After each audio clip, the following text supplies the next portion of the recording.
அனைத்து துறைகளிலும் பெண்களுக்கு உரிய மரியாதை அளிக்க வேண்டும் என்று முதலமைச்சர் மு.க.ஸ்டாலின் வலியுறுத்தியுள்ளார். மகளிருக்கான பாதுகாப்பை உறுதி செய்ய தவறிய திமுக அரசை வரும் தேர்தலில் அகற்ற உறுதியேற்போம் என்று தவேக தலைவர் விஜய் சூளுரைத்துள்ளார். சர்வதேச மகளிர் தினத்தையொட்டி சென்னை நேரு உள் விளையாட்டு அரங்கில் நடைபெற்ற நிகழ்ச்சியில் பெண்களுக்கான பல்வேறு திட்டங்களை முதலமைச்சர் மு.க.ஸ்டாலின் தொடங்கி வைத்தார். சமூக நலன் மற்றும் மகளிர் மேம்பாட்டுத்துறை சார்பில் மகளிருக்கான பிங்க் ஆட்டோ திட்டத்தை முதலமைச்சர் கொடியசைத்து தொடங்கி வைத்தார்.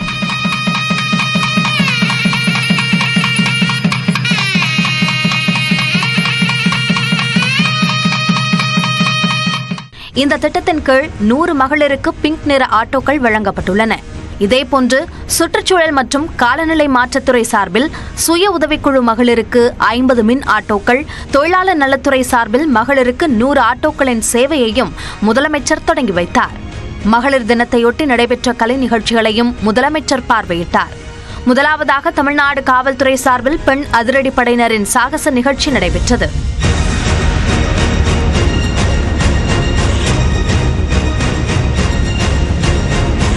மகளிருக்கான திமுக அரசின் திட்டங்களை மையப்படுத்தி கலை நிகழ்ச்சிகள் நடைபெற்றன.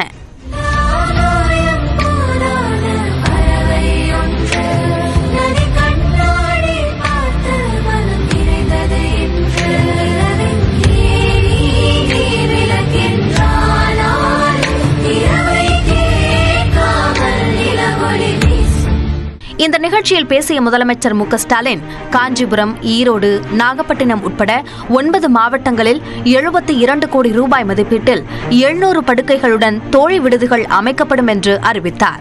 பெண்கள் நமக்காக தியாகம் செய்ய பிறக்கல, அவங்களும் நம்மை போலவே எல்லா உரிமையும் கொண்ட சக மனிதர்னு எண்ணமும் எல்லோருக்கும் தோன்றணும். அரசியல்ல வேலை பார்க்கிற இடத்துல எல்லா இடங்கள்லயும் உரிய மதிப்பும் மரியாதையும் பாதுகாப்பும் அவர்களுக்கு வழங்கணும். கேலி பேசுறதும் அவங்க வளர்ச்சியை கொச்சைப்படுத்துறதும் இருக்கவே கூடாது. அதுதான் உண்மையான சமுதாய சிந்தனை வளர்ச்சி. இதை எல்லோரும் கடைபிடிக்கணும். சென்னை ராயப்பேட்டையில் உள்ள அதிமுக தலைமை அலுவலகத்தில் மகளிர் தினம் விமர்சையாக கொண்டாடப்பட்டது.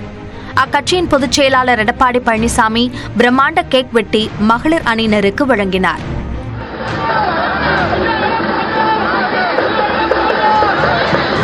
மகளிர் நலன் காக்க மாற்றம் வேண்டும் என்ற கையெழுத்து இயக்கத்தை தொடங்கி வைத்து பேசிய எடப்பாடி பழனிசாமி 2026 தேர்தலில் அதிமுக ஆட்சி அமைக்கும் என்று நம்பிக்கை தெரிவித்தார். மீண்டும் 2026 பெண்களுடைய பேராதரோடு மீண்டும் தமிழகத்திலே அம்மாவுடைய அரசு அமையும். மகளிருக்கான பாதுகாப்பை உறுதி செய்ய தவறிய திமுக அரசை அகற்ற மகளிர் தின நாளில் அனைவரும் உறுதியேற்போம் என்று தவேக தலைவர் விஜய் தெரிவித்துள்ளார். நாம எல்லாருமே சேர்ந்துதான் இந்த திமுக கவர்மெண்ட்டை தேர்ந்தெடுத்தோம். ஆனா அவங்க எப்படி நம்மளை ஏமாத்துவாங்கன்னு இப்பதானே தெரியுது. எல்லாமே இங்க மாறக்கூடியது தானே, மாற்றத்துக்கு உரியது தானே. கவலைப்படாதீங்க. 2026 நீங்க எல்லாரும் சேர்ந்து நாம் எல்லாரும் சேர்ந்து இந்த மகளிருக்கான பாதுகாப்பை உறுதி செய்ய தவறிய இவங்களை மாற்றுவோம். அதுக்கு இந்த மகளிர் தினமான இன்னைக்கு நாம் எல்லாருமா சேர்ந்து உறுதியேற்போம். எந்த சூழலிலும் பெண்களுக்கு உறுதுணையாக நிற்பேன் என்றும் விஜய் தெரிவித்துள்ளார். இதனிடையே சென்னையில் செய்தியாளர்களை சந்தித்த சமூக நலத்துறை அமைச்சர் கீதா ஜீவன் தமிழ்நாட்டில் பெண்களின் நிலை எவ்வாறு உள்ளது என்பதை மக்களிடம் சென்று தவேக தலைவர் விஜய் கேட்டு தெரிந்து கொள்ள வேண்டும் என தெரிவித்தார். இது பெண்களுக்கான ஆட்சி என்று பெண்களால் பாராட்டப்படக்கூடிய அளவில் பெண்களுடைய வாழ்வாதாரம் உயர்வதற்கு நம்முடைய முதலமைச்சர் அவர்கள் பார்த்து ஒவ்வொரு திட்டமாக நிறைவேற்றி வருகிறார்கள். அது நிறைய பேருக்கு ஒரு வயிற்றெரிச்சலை தந்திருக்குன்னு நினைக்கிறேன். ஏன்னா பெண்களிடையே நம்முடைய முதலமைச்சருக்கு ஏற்பட்டுள்ள அந்த நற்பெயர் மற்றும் பெயர் ஆதரவை கண்டு